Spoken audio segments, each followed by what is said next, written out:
पटना में आज एकता मिशन के तहत विपक्षी दलों की बैठक। बिहार के सीएम नीतीश कुमार की अध्यक्षता में मीटिंग।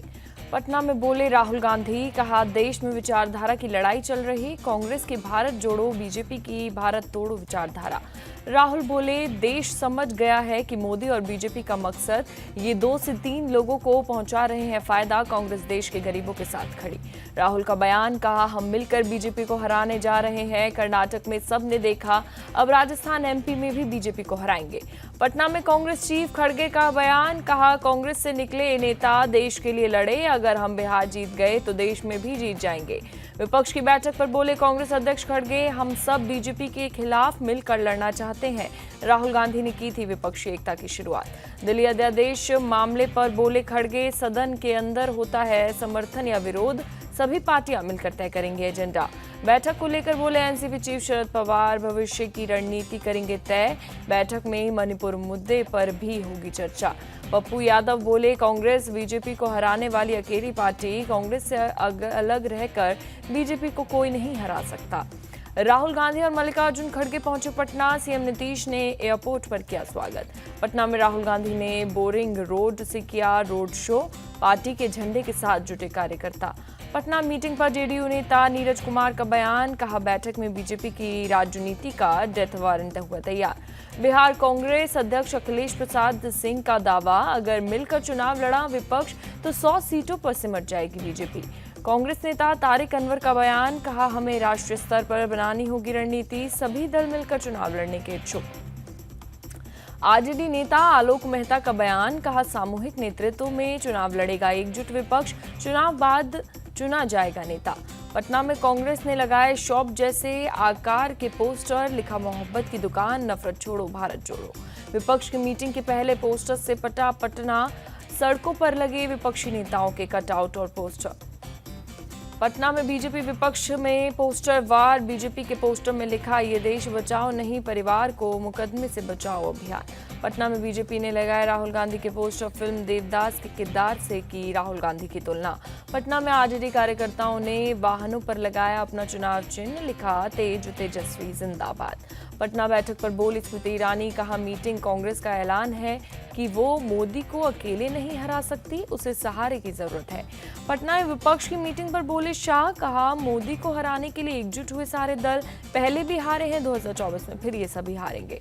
पटना बैठक पर बोले बंगाल में नेता विपक्ष शुभेंदु अधिकारी, कहा ये परिवारवादियों भ्रष्टाचारियों की मीटिंग, इससे कोई असर नहीं पड़ेगा।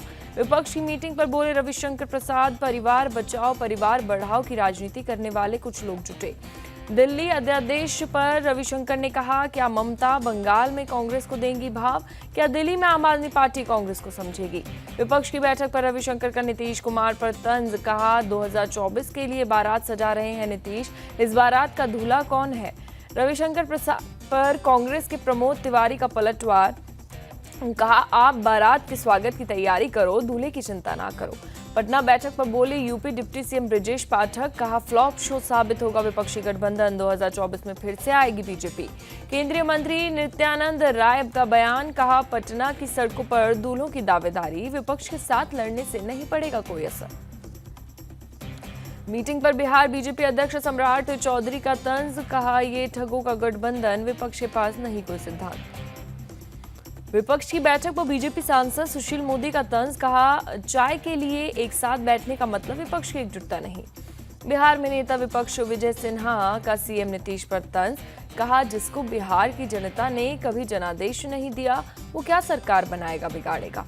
बीजेपी विधायक जीवेश मिश्रा का बयान, कहा विपक्षी एकता के नाम पर जितने दूल्हे पटना आए, इनमें असली दूल्हा कौन है। विपक्ष की बैठक पर बीजेपी का तंज, राम कदम बोले पीएम मोदी की वजह से बंद हुई विपक्ष की वसूली, उसके ही रो रहे हैं रोने। विपक्ष पर बरसे बीजेपी नेता संजय जायसवाल, कहा एक तरफ अमेरिका में टेक्नोलॉजी पर हो रही है बात, दूसरी तरफ पटना में इकट्ठा हुई भ्रष्टाचारी पार्टियां। कांग्रेस को आम आदमी पार्टी के ऑफर पर उदित राज पर केजरीवाल पर पलटवार, कहा विपक्ष को कर रहे ब्लैकमेल, केंद्र और विधानसभा चुनाव में फर्क। पीएम मोदी के सम्मान में व्हाइट हाउस में किया गया डिनर का आयोजन। राष्ट्रपति जो बाइडेन और जिल बाइडेन ने किया पीएम मोदी का स्वागत। पीएम मोदी को व्हाइट हाउस में दिया गया रेड कार्पेट वेलकम। राष्ट्रपति जो बाइडेन और जिल बाइडेन साथ में लेकर गए डिनर के लिए। पीएम मोदी के डिनर के दौरान राष्ट्रपति जो बाइडेन ने किया स्वागत भाषण। कहा, 20 साल पहले मैंने कहा था जब भारत और अमेरिका एक साथ होंगे तब दुनिया सुरक्षित होगी। राष्ट्रपति बाइडेन ने पीएम मोदी के साथ गुजारे वक्त को बताया शानदार। कहा, ये महान दोस्ती के बंधन का वक्त है। पीएम मोदी ने अपनी राजकीय यात्रा को बताया सफल। राष्ट्रपति जो बाइडेन और फर्स्ट लेडी जिल बाइडेन का शुक्रिया अदा किया। पीएम मोदी ने भारत अमेरिका के आपसी संबंध की प्रगाढ़ता पर कहा, भारत में लोग हैलोवीन मनाते हैं और यहाँ के लोग नाटू नाटू पर डांस करते हैं। पीएम मोदी ने लोकतांत्रिक मूल्यों को साझा संपत्ति बताया। पीएम मोदी और राष्ट्रपति बाइडेन ने नॉन अल्कोहलिक ड्रिंक का टकराया जा। पीएम मोदी के डिनर समारोह में आए माइक्रोसॉफ्ट के सीईओ सत्या नडेला, गूगल के सीईओ सुंदर पिचई भी अपनी पत्नी के साथ पहुंचे। अमेरिका की संसद में पीएम मोदी ने रचा नया इतिहास। 58 मिनट की स्पीच में 79 बार तालियां बजी और 15 बार स्टैंडिंग ओवेशन मिला। पीएम मोदी ने अमेरिकी संसद के संयुक्त सत्र से दिया दुनिया को शांति का संदेश। कहा, ये युद्ध का युग नहीं है, युद्ध के नाम पर खून बहाना बंद होना चाहिए। पीएम मोदी ने रूस और यूक्रेन के बीच शांति का जताया भरोसा। कहा, युद्ध में उस इलाके में काफी परेशानी, बातचीत से हल होनी चाहिए समस्याएं। पीएम मोदी ने आतंकवाद को बताया मानवता का सबसे बड़ा दुश्मन। कहा, 9/11 और 26/11 के बाद भी आज आतंकवाद सबसे बड़ा खतरा। प्रधानमंत्री ने बिना किसी देश का नाम लिए पाकिस्तान और चीन पर साधा निशाना। कहा, आतंकवाद को पालने पोसने वालों में मिली कड़ी सजा। पीएम मोदी ने आतंक का साथ देने वालों से साझा तौर पर लड़ने की जरूरत पर दिया जोर। कहा, आतंकवाद से निपटने में कोई समझौता नहीं। पीएम मोदी ने भारत और अमेरिका के रिश्ते को आर्टिफिशियल इंटेलिजेंस से जोड़ा। कहा, एआई का मतलब अमेरिका और इंडिया है। पीएम मोदी ने कहा, 2 सदियों से हमने एक दूसरे को प्रभावित किया है। महात्मा गांधी ने मार्टिन लूथर किंग जूनियर को प्रेरित किया। पीएम मोदी ने भारत की विविधता में एकता का भी जिक्र किया। कहा, भारत में 1000 भाषाएं हैं, 2500 राजनीतिक दल हैं, 100 मील पर खान पान बदल जाता है। पीएम मोदी ने भारत को बताया लोकतंत्र की जननी। कहा, लोकतंत्र समानता और सम्मान का प्रतीक। पीएम मोदी ने कहा, हमारा सिद्धांत सबका साथ, सबका विकास, सबका विश्वास। अगर भारत विकास करता है तो दुनिया विकास करती है। पीएम मोदी ने कहा, आज भारत 5वीं बड़ी अर्थव्यवस्था है, लेकिन जल्द ही ये दुनिया की 3री सबसे बड़ी अर्थव्यवस्था बनेगा। पीएम मोदी ने उपराष्ट्रपति कमला हैरिस की तरफ इशारा करके कहा, यहाँ लाखों लोग हैं जिनकी जड़ें भारत में हैं। उनमें से कुछ इस कक्ष में गर्व से बैठे हैं और एक मेरे पीछे है। अमेरिकी सांसदों में दिखी पीएम मोदी के प्रति दीवानगी। पीएम मोदी का संबोधन खत्म होने के बाद कई सांसदों ने लिया ऑटोग्राफ। अमेरिकी संसद में भी सुनाई पड़ी मोदी मोदी की गूंज। सांसदों ने तालियों और नारे के साथ किया पीएम मोदी का स्वागत। अमेरिकी संसद में पीएम मोदी के संबोधन को लेकर भारतीयों में उत्साह। कैपिटल हिल के बाहर उमड़ी भारतीयों की भीड़। भारतीय समुदाय के लोगों ने लगाए मोदी मोदी के नारे। फिल्मी धुन पर तैयार किया पीएम मोदी के लिए गीत भी बजाए गए। भारत के लोकतंत्र पर सवाल उठाने वालों को पीएम मोदी ने व्हाइट हाउस से दिया करारा जवाब। कहा, लोकतंत्र भारत की रगों में दौड़ता है। पीएम मोदी ने अमेरिकी पत्रकार के सवाल पर साफ कहा कि हम लोकतंत्र को जीते हैं। हम धर्म जाति के आधार पर भेदभाव नहीं करते। पीएम मोदी ने कहा, भारत और अमेरिका दोनों के डीएनए में लोकतंत्र है। हमने साबित किया है लोकतंत्र से सफलता मिलती है। राष्ट्रपति जो बाइडेन ने पीएम मोदी से जताई सहमति। कहा, भारत में लोकतंत्र को बहुत जीवंत है। राष्ट्रपति जो बाइडेन ने कहा, लोकतंत्र भारत और अमेरिका के डीएनए में है। दोनों देश लोकतांत्रिक मूल्यों के रास्ते पर चलते हैं। पीएम मोदी राष्ट्रपति बाइडेन के साथ रूस यूक्रेन पर चर्चा का किया जिक्र। रूस यूक्रेन के बीच शांति की बहाली की जताई उम्मीद। भारत और अमेरिका डिफेंस प्रोडक्शन में मिलकर करेंगे काम। पीएम मोदी ने कहा, दोनों देश टेक्नोलॉजी ट्रांसफर करेंगे। राष्ट्रपति बाइडेन ने भारत में 2 नए कॉन्सुलेट खोलने का जिक्र किया। पीएम मोदी ने कहा, बेंगलुरु और अहमदाबाद में खोले जाएंगे कॉन्सुलेट। पीएम मोदी ने अमेरिका को बताया भारत का सबसे बड़ा ट्रेड पार्टनर। कहा, व्यापार में कोई रुकावट है तो दूर किए जाएंगे। पीएम मोदी और जो बाइडेन के बीच टेक्नोलॉजी को लेकर हुई चर्चा। विदेश सचिव विनय क्वात्रा ने दी जानकारी। अमेरिकी कांग्रेस में संबोधन के बाद पीएम मोदी का ट्वीट। कहा, खुद को सम्मानित महसूस कर रहा हूं। सभी सदस्यों की उपस्थिति साझा प्रतिबद्धता का प्रतीक। पीएम ने ट्वीट कर US vice president Kamala Harris का जताया आभार। लिखा, हमारी साझेदारी सदी के लिए रखती है अपार संभावनाएं। पीएम ने यूएस में उठाया आतंकवाद का मुद्दा। कहा, आतंक का समर्थन करने वाले समाज के लिए गंभीर चुनौती, सख्ती से निपटना होगा। पीएम ने अमेरिकी दौरे पर बोली स्मृति ईरानी, कहा यूएस के साथ हुई कई क्षेत्रों में महत्वपूर्ण समझौते, बढ़ेंगे बिजनेस और रिसर्च। पीएम के यूएस कांग्रेस में संबोधन पर बीजेपी ने शेयर की वीडियो, लिखा टूल किट गैंग की ग्रुप लीडर प्रमिला जयपाल ने दिया standing ovation. UP deputy CM Keshav Prasad Maurya का ट्वीट, लिखा देश की सरकार का रास्ता यूपी से जाता है, 2024 में यूपी में फिर कमल खिलेगा। मायावती ने ट्वीट कर सीएम शिवराज सिंह चौहान पर साधा निशाना, कहा गरीबों के घर तक पहुंची बुलडोजर राजनीति, सागर में 7 दलितों के पीएम आवास तोड़े गए।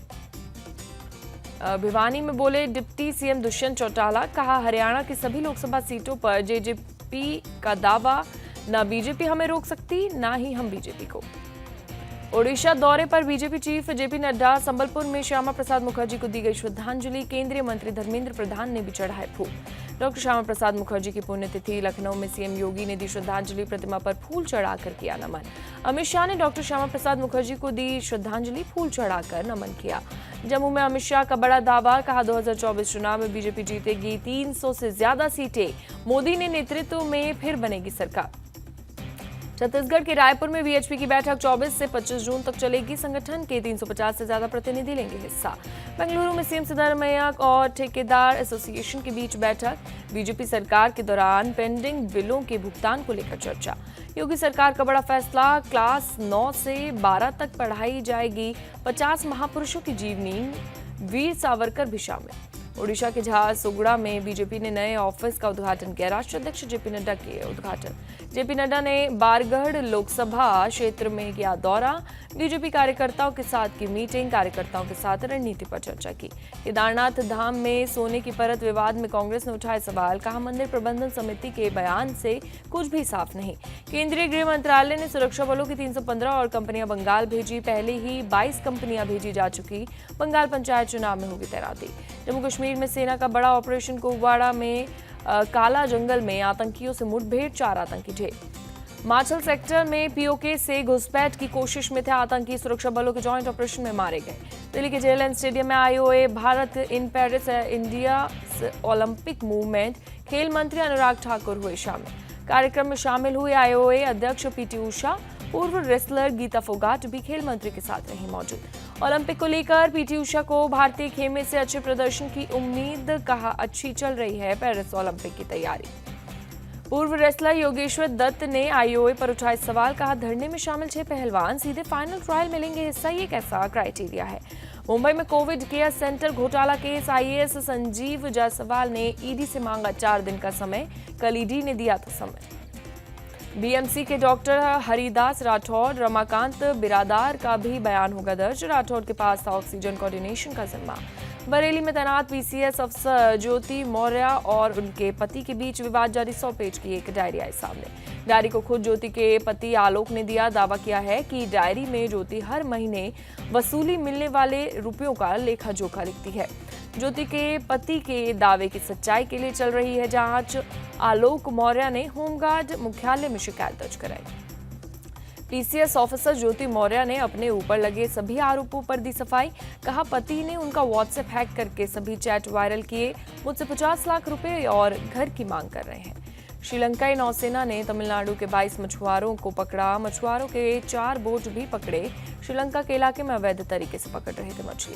तमिलनाडु में मछुआरों में श्रीलंका की कार्रवाई से आक्रोश, मछुआरों के संघ ने सभी मछुआरों को छोड़ने की मांग की।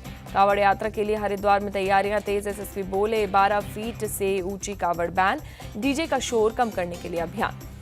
पीएनबी से 100 करोड़ रुपए से ज्यादा की धोखाधड़ी, सीबीआई ने दर्ज किया केस, आईएलएनएफएस एनर्जी डेवलपमेंट कंपनी और डायरेक्टर्स पर एफआईआर। लखनऊ से ग्वालियर जा रही ट्रेन में महिला से छेड़छाड़, साथी यात्री से मारपीट, दिया धक्का, अस्पताल में भर्ती, जांच शुरू। दिल्ली एयरपोर्ट पर कस्टम ने 5 लोगों को किया अरेस्ट, 2.5 करोड़ से ज्यादा कीमत का 5 किलो गोल्ड बरामद, बैंकॉक से ले रहे थे सोना। कौशाम्बी के थाना करारी इलाके में हंगामा, लड़की से जबरन गाय छीनकर ले गए मुस्लिम युवक, वीएचपी ने किया थाने का घेराव। असम के बजाली जिले में भारी बारिश से बिगड़े हालात, कई गांव में घुसा बाढ़ का पानी, हजारों लोगों को हो रही है परेशानी। महोबा में मूसलाधार बारिश से आफत, चरखारी के बमहोरी बेलदरान गांव में भरा पानी, 40 कच्चे मकान गिरे। जल निकासी की व्यवस्था न होने से गिरे मकान, सूचना पर पहुंचे एसडीएम। जेसीबी से शुरू कराई पानी निकासी। एमपी के कटनी में ढही निर्माणाधीन पुलिया, एक मजदूर की मौत, बाकी मजदूर सुरक्षित। रात में काम के दौरान हादसा। नागपुर समेत पूरे विदर्भ में भारी बारिश, कई जगहों पर आरयूबीज में भरा पानी, फंसी कई गाड़ियां। आईआईटी कानपुर अब क्लाउड सीडिंग के जरिए कराएगा कृत्रिम बारिश। आईआईटी ने सफल परीक्षण किया। पूरा परीक्षण डीजीसीए की मंजूरी के बाद किया गया। परीक्षण के इंचार्ज ने टेस्ट फ्लाइट और हवा में केमिकल ब्लास्ट की पुष्टि की। असम के नगांव में जंगली हाथी का उत्पात, हाथी के हमले में कई लोग घायल, कई इलाकों में किया गया तोड़फोड़। टाइटन सबमरीन पर यूएस नेवी का बयान, कहा पनडुब्बी में हुआ ब्लास्ट, पायलट समेत 5 लोगों की मौत, घटना की जांच जारी। यूक्रेन की राजधानी कीव में एक इमारत में हुआ जोरदार धमाका, 2 लोगों की मौत। इमारत के धमाके में 18 लोग हुए जख्मी, ब्लास्ट की वजह से हो रही है जांच। यूक्रेन के खेरसोन क्षेत्र रूसी कब्जे वाले एक पुल पर हुआ ब्लास्ट, क्रीमिया और यूक्रेन मेनलैंड को जोड़ता है ये पुल। रूसी सेना का दावा, यूक्रेनी सेना से पुल पर किया ब्रिटिश स्टॉर्म शेडोज मिसाइल से अटैक, पुल को हुआ मामूली नुकसान। रूस के रक्षा मंत्री ने राष्ट्रपति पुतिन को दी रिजर्व आर्मी बनाने की नसीहत। सेना के कमान में जून के अंत तक रिजर्व आर्मी तैयार करने का दावा किया। चीन के एक रेस्टोरेंट में हुआ जोरदार धमाका, 31 लोगों की मौत। रेस्टोरेंट में कुकिंग गैस में लीकेज की वजह से हुआ ब्लास्ट, 7 लोग बुरी तरीके से जख्मी।